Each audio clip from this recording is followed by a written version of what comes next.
দিনের বেলা একটি অন্ধ মেয়ে নিজ বাড়িতেই ধর্ষণ হয়।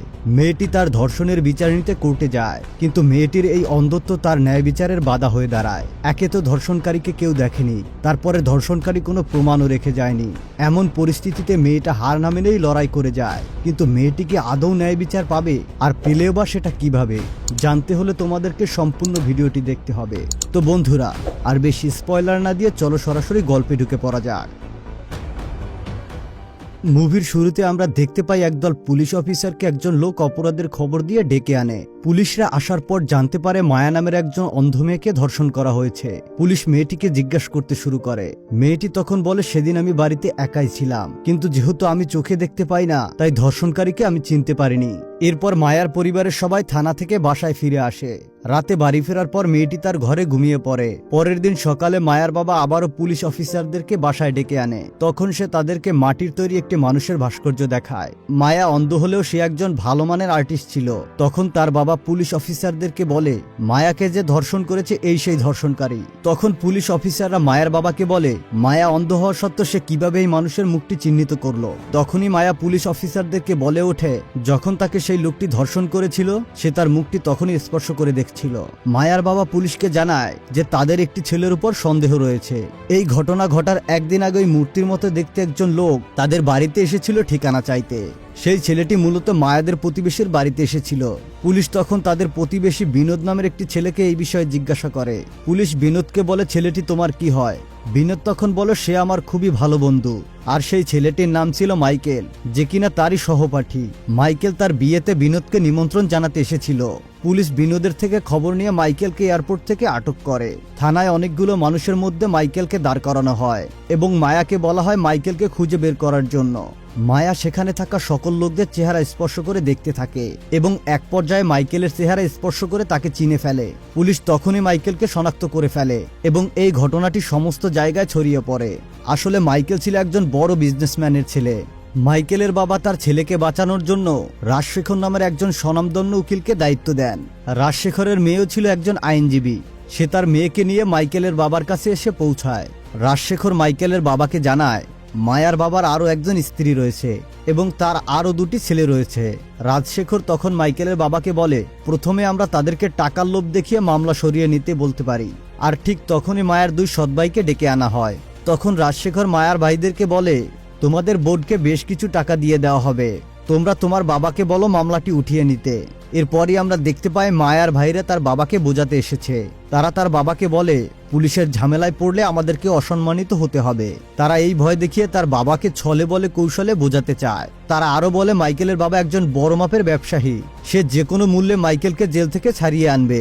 তাদের সাথে কোনো মতেই আমাদের টিকে থাকা সম্ভব হবে না। তাই এখনই আমাদের মোক্ষম সুযোগ, যত বেশি হোক তাদের কাছ থেকে টাকা নিয়ে আমাদেরকে মামলাটি উঠিয়ে নেওয়া উচিত। ছেলেদের মুখ থেকে এমন কথা শুনে মায়ার বাবা তাদেরকে চলে যেতে বলে। পরের দিন সকালে সকলকে হাজির করা হয় আদালতে। আদালতে মাইকেলের উকিল রাজশেখর বলতে শুরু করে, এই ঘটনাটিতে একটি অন্ধ মেয়েকে ধর্ষণ করা হয়।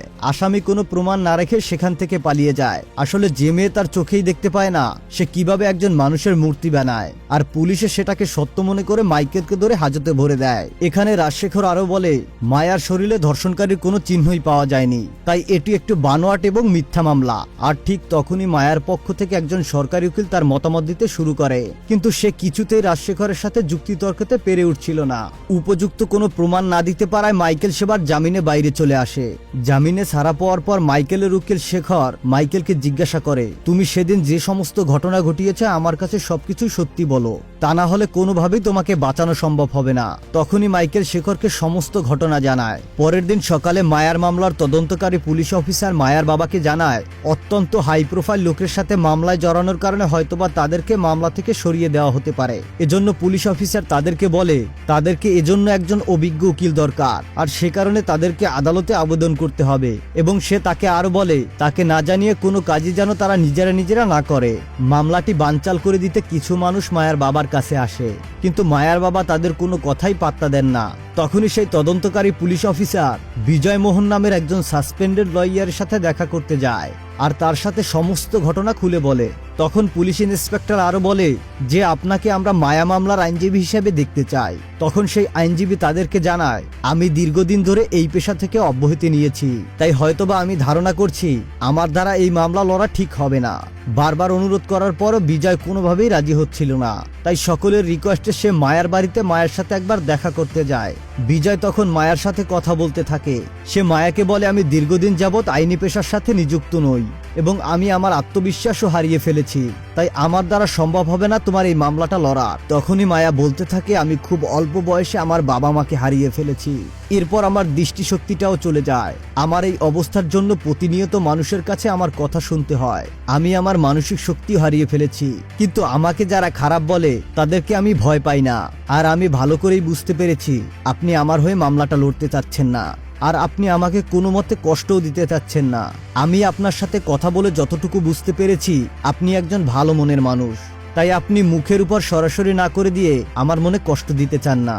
এরপর দেখা যায় বিজয় সেখান থেকে বেরিয়ে আসে এবং সে তখনই তাদেরকে বলে, আমি কোনোভাবেই এই মেয়েটিকে হেরে যেতে দিতে পারি না। এরপর বিজয় মায়া মামলা তদন্ত করতে শুরু করে, সেই সাথে প্রমাণও খুঁজতে থাকে যেন মায়া মামলায় মাইকেলকে যথাযথ শাস্তি দেয়া যায়। এরপর বিজয় মায়ার বাবা মা, ভাই সহ প্রতিবেশী সবার সাথে কথা বলতে শুরু করে।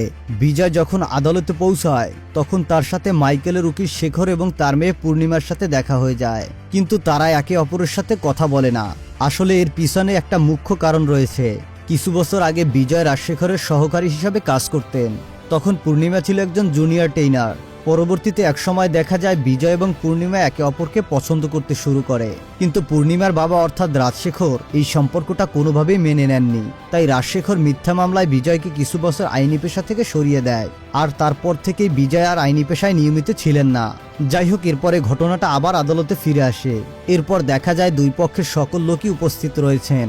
আদালতে প্রথমে মায়ার বাড়ির কাজের লোককে ডেকে আনা হয়।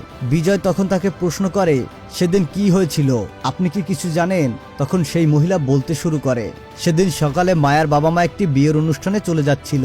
তখন আমি আমার কিছু ব্যক্তিগত কাজের জন্য ব্যাংকে চলে যাই। ব্যাংক থেকে ফেরার পর আমি মায়াকে দেখে প্রচন্ড ভয় পেয়ে যাই।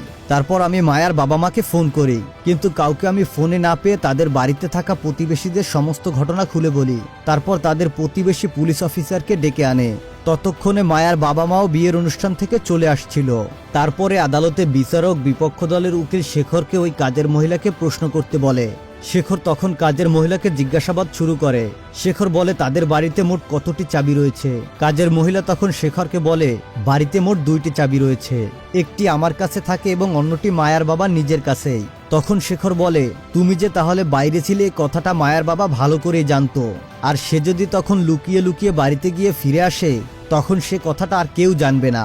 আর তুমি যদি ঘরের দরজা বন্ধ করে বাইরে বের হয়ে থাকো তারপরও বাড়ির ছাদ দিয়ে ঘরের ভিতরে প্রবেশ করা সম্ভব, কিন্তু কেউ শুধু শুধু কেনই বা বাড়ির ছাদের দরজা খোলা রাখবে। এরপর শেখর আরো বলে, তুমি যে পুলিশকে ডেকেছিলে এজন্য কি মায়ার বাবা তোমাকে বকেছিল? তখন কাজের মহিলা বলে, হ্যাঁ আমাকে বকেছিল, কিন্তু সেটা মায়ার সম্মানহানির জন্য।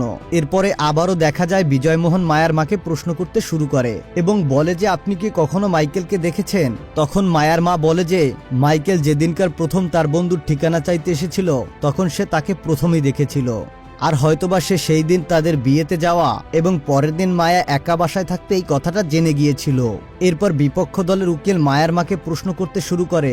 বিজয় শেখর তখন মায়ার মাকে বলে, আপনি মায়ার সৎ বাবার সম্পত্তি দেখে বিয়ে করেছিলেন, আর আপনি আগে থেকে জানতেন যে মাইকেল ধনী পরিবারের সন্তান, আর আপনি তাদেরকে টাকার লোভ দেখিয়ে নিজের মেয়েকে দিয়ে এই জঘন্য কাজ করিয়েছেন। এরপর শেখর মায়ার সৎ বাবাকে ডেকে আনে। সে তাকে বলে, আপনি মায়ের জন্মদাতা পিতা নন, কিন্তু সেদিন আপনি আপনার কাজের মেয়েকে ব্যাংকে পাঠিয়েছেন, আর আপনার স্ত্রীকে বিয়ের অনুষ্ঠানে দিয়ে আপনি পুনরায় বাড়িতে চলে আসেন আর নিজের মেয়ের উপর নির্যাতন করে ফেলেন। তখন মায়ার বাবা এই মিথ্যা অপবাদ শুনে কান্নায় ভেঙে পড়েন। এরপরে আমরা দেখতে পাই সেদিনকারের মতো আদালত মুলতবি ঘোষণা করা হয়। এর পরের দৃশ্যে দেখা যায় বিজয় মায়াকে আদালতে কিভাবে নিজের বক্তব্য পেশ করতে হবে সেই বিষয়টি বোঝাচ্ছেন। তিনি বলেন যে, তোমরা যতদিন ন্যায় বিচার না পাবে আসামি পক্ষের লোকেরা তোমার বাবাকে বিভিন্নভাবে আসামি করার চেষ্টা করবে, তাই তোমাকে বুঝে শুনে সমস্ত প্রশ্নের উত্তর দিতে হবে। পরদিন মায়া আদালতে উপস্থিত হয়। বিজয়মোহন সেদিন তার সাথে কি ঘটেছিল সমস্ত ঘটনা জানতে চান।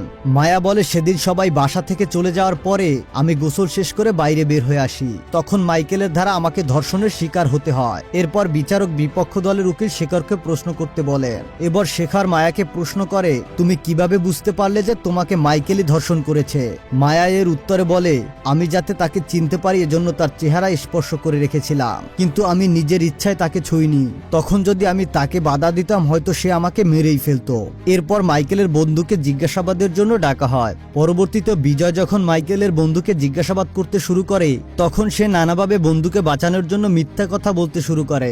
মায়ার এই ঘটনাটি সামাজিক যোগাযোগ মাধ্যমে ছড়িয়ে পড়ে। এটা যখন মাইকেল দেখতে পায় তখন সে রেগে গিয়ে মায়ার বাসায় চলে আসে বদলা নিতে। মাইকেল মায়া ও তার পরিবারের সবাইকে হুমকি দেয় এবং বলে মামলাটি তুলে নিতে, আর তারা যদি এই মামলা তুলে না নেয় তাহলে তাদের সবাইকেই মেরে ফেলবে। এরপর মাইকেল সেখান থেকে চলে যায়। পরের দৃশ্যে শেখর কিছু কাজের জন্য দিল্লিতে চলে যায়। এজন্য রাজশেখরের মেয়ে পূর্ণিমা মাইকেলের হয়ে মামলাটি লড়তে আসে। এরপর দেখা যায় আদালতে বিজয়মোহন তদন্তকারী পুলিশ অফিসারদেরকে জিজ্ঞাসা করতে শুরু করে। তিনি জিজ্ঞাসা করে, আপনারা কিভাবে মাইকেলকে চিনেছিলেন? তখন পুলিশ অফিসাররা কোর্টে বলে, আমরা মায়ার তৈরি সেই মূর্তি দিয়ে মাইকেলকে চিনেছিলাম, আর মূর্তি যদি ভেঙেও যেতে পারে সেজন্য আমরা কয়েকটি ছবি তুলে রেখেছিলাম। তখন পূর্ণিমা জিজ্ঞাসা করে, তাহলে এই ছবিগুলো কোথায়? তখন পুলিশ ইন্সপেক্টর বলে, আমাকে এই মামলা থেকে সরিয়ে দেওয়া হয়েছিল, আর ঠিক তখনই ছবিগুলোকে সরিয়ে দেওয়া হয়েছে। আর ঠিক তখনই পূর্ণিমা বলে, আপনি ছবিগুলো নিজেই সরিয়ে দিয়েছেন, কারণ ছবির সাথে আপনি মাইকেলের মিল খুঁজে পাননি, আর আপনি এটাও ভালো করে চেয়েছিলেন মাইকেল যাতে জেলের বাইরে না আসতে পারে, এজন্যই আপনি এই ছবিগুলো চালাকি করে সরিয়েছেন। এরপর বিচারক মাইকেলকে এই মামলার বিষয়ে জিজ্ঞাসা করে। মাইকেল বলে, আমি নির্দোষ, আমাকে ফাঁসানো হয়েছে। আমি সেদিন সকালে বিনোদের বাড়িতে গিয়েছিলাম, আর সেখান থেকে আমি আমার বন্ধুর রিসোর্টে গিয়েছিলাম। এরপর আমি যখন দেশের বাইরে যেতে চেয়েছিলাম এরপরেই আমাকে এয়ারপোর্ট থেকে ধরে আনা হয়। এরপর দেখা যায় বিচারক এই মামলার বাকি কাজের জন্য পরবর্তী তারিখ ঘোষণা করেন। এরপর বিজয়মোহন মাইকেলের বলা কথা অনুযায়ী তার নিজের কলিগকে মাইকেল সেদিন কোথায় কোথায় গিয়েছিলেন তার খোঁজ দিতে বলে। তখন তারা খুঁজতে গিয়ে একটি রেস্টুরেন্টে সিসিটিভি ফুটেজ পান। ভিডিওতে দেখা যায় সত্যি মাইকেল এবং তার বন্ধু সেই রেস্টুরেন্টে গিয়েছিল। এরপর বিজয়মোহন পুলিশকে সেই ভিডিওটি দেখায়। তখন বিজয় আবারও আগের ভিডিওটি পুনরায় দেখার জন্য বিচারকের কাছে আবেদন করে। আগের দিনের ভিডিওটি যখন আবার প্লে করা হয় যেখানে দেখা যায় কিছু অংশ এডিট করা হয়েছে। এরপর আরো দেখা যায় শেখর এই কেসে জেতার জন্য সেই রেস্টুরেন্টের কর্মীকে ভয় দেখিয়ে ভুল ভিডিও তৈরি করেছিল। তখন বিচারক রাজশেখরের এই বেআইনি অপরাধের জন্য তাকে আইনের আওতায় আনার নির্দেশ দেন। এরপর তার বিরুদ্ধে পুলিশকে মামলা করতে বলেন। পরবর্তীতে দেখা যায় পূর্ণিমা তার বাবার পরিবর্তে মামলাটি লড়তে শুরু করে। বিজয় মাইকেলের ড্রাইভারকে জিজ্ঞাসা করে যে সেদিনকারে সে মাইকেলের গাড়ি চালিয়েছিল কিনা, কিন্তু ড্রাইভার তখন তাকে মিথ্যা কথা বলে যে সেদিন সে গাড়িটি চালাচ্ছিল না। ঠিক তখনই বিজয়মোহনের কলিগ চলে আসে প্রমাণ নিয়ে। তখন দেখা যায় অন্য একটি গাড়ির ক্যামেরা থেকে বোঝা যাচ্ছে যে ওই দিনকারে গাড়ি মাইকেলের ড্রাইভারই চালিয়েছিল। এরপর আরো জানা যায় যে মাইকেল আরো অনেক মেয়েকে ধর্ষণ করেছে, আর তখন তার বয়স ছিল মাত্র 15 বছর, কিন্তু কিশোর হওয়া সত্ত্বে তাকে কোনো আইনি শাস্তি পেতে হয়নি। ঘটনাগুলো শুনে আদালতে সবাই অবাক হয়ে যায়, এমনকি এই কথাটা শুনে শেখর নিজেও অবাক হয়ে যায়। আসলে মাইকেল তার এই ঘৃণিত সত্য কথাগুলো কাউকেই জানায়নি, এমনকি তার লয়ার শেখরকেও জানায়নি। এরপর রায়ের শেষ দিন চলে আসে। মাইকেল যখন তার বন্ধুর বাড়ির ঠিকানা চাইতে যায় তখন সে মায়াকে প্রথম দেখে এবং সে বাড়িতে একা থাকবে এই কথাটিও শুনে ফেলে। সে লুকিয়ে লুকিয়ে তার বন্ধুর বাড়ি থেকে মায়ের বাড়ির দিকে নজর রাখতে শুরু করে।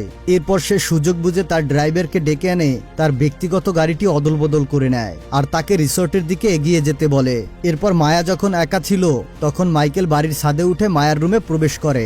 তারপর সে মায়াকে ধর্ষণ করে। তখন মায়া তাকে মৃত্যুর ভয়ে বাধা না দিয়ে তাকে স্পর্শ করতে থাকে যাতে সে পরবর্তী প্রমাণ হিসেবে এটাকে ব্যবহার করতে পারে। কিন্তু তখন পূর্ণিমা বলে এটাকে শুধু আমরা একমাত্র প্রমাণ হিসেবে নিতে পারি না। পূর্ণিমা আরো বলে যেহেতু মায়া মাইকেলকে ছুঁয়ে তার মূর্তি তৈরি করতে পেরেছে তাহলে সে অন্য কারো একটি মূর্তি বানিয়ে দেখাক। এরপর মায়া এই কথায় রাজি হয়ে যায় আর তখন তাকে বলা হয় 5 মিনিট অন্য কাউকে ছুঁয়ে দেখার জন্য, আর আদালত এই সময়টা তাকে দিয়ে দেয়। এরপর এই কাজের জন্য পূর্ণিমা তার বাবা রাজশেখরকে পাঠায় যাতে করে সে তার চেহারা স্পর্শ করে মূর্তিটি বানাতে পারে। রাজশেখরও তখন তাকে নানাভাবে ভয়ভীতি দেখাতে থাকে। 5 মিনিট পর যখন রাজশেখর চলে যায় তারপর মায়া তখন তার মূর্তিটি বানাতে শুরু করে। সকল মিডিয়া এবং পুরো দেশ তার জন্যই অপেক্ষা করছিল। এরকম করে প্রায় 6 ঘন্টা কেটে যায়। আদালতে বিচারকদের সামনে সেই মূর্তিটি নিয়ে আসা হয়। বিচারক সহ আদালত এবং পুরো সোশ্যাল মিডিয়া তার এই মূর্তিটি দেখে অবাক হয়ে যায়, কারণ মূর্তিটি ছিল একেবারেই শেখরের মতো দেখতে। সর্বশেষ আদালতের বিচারক অবশ্য বুঝতে পারে মায়া সত্যি কথাই বলেছিল। এরপর মাইকেলকে আসামি হিসেবে সাব্যস্ত করা হয়। বিচারক মাইকেলকে আজীবন কারাবাস এবং 2 লক্ষ অর্থদণ্ডের আদেশ দেন। এরপর মায়া তার পরিবার সহ বিজয়মোহনকে অনেক ধন্যবাদ জানায়। তারা সবাই কান্নায় ভেঙে পড়েন। আর সেই সাথে এতদিন মায়ার সম্মানহানির জন্য তার অস্তিত্বকে লুকিয়ে বেড়াতে হয়েছিল। আজ সে তার সম্মান নিয়ে সকলের সামনে বেরিয়ে পড়ে। আর মুভিটা এখানেই শেষ হয়ে যায়।